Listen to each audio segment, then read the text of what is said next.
2013 онд өвөө маань говлын ясаа цуглаад гэмтэлд баг 2-7 он шахуу гэмтэж байсан юм.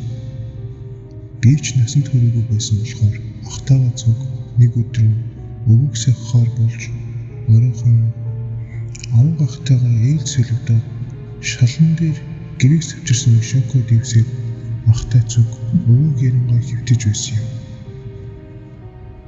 Тухайн үед коридорт нэг тийм гутал эсвэл тавчгаа чирээ нэг хүн яг манай өрөөний үрдэл алхаад байсан юм.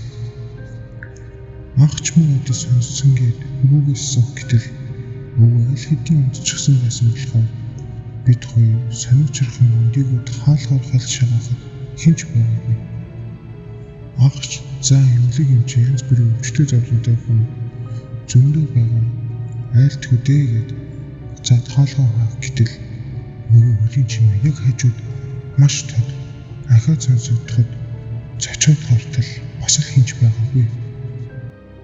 Бид хоёр өкситэл хаалгаа хаагаад өвөгийн орлог гүйчихэд за юу ч хийсэн өвөгийн санаа зовчих ингээд цонхны хажууд суугаад удахгүй өглөө болно гэж шийдээд сууж байтал гинтэл хаалга чихэрч онгоогоод нөгөө чимээ бид хоёрын зүйлийг тодорхойлж байсан.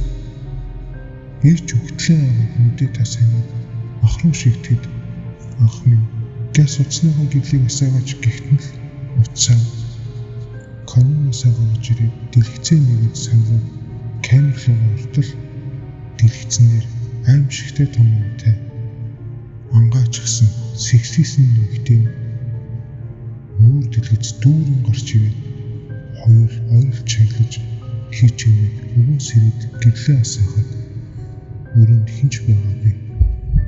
Хаалга онгорхой байсан.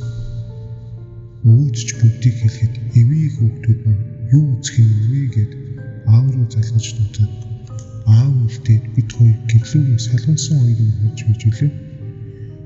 Ядчил ганцаараа биш хоёулаа байсан болохоор итгэх ярих хүнтэй сэтгэл тань байсан да.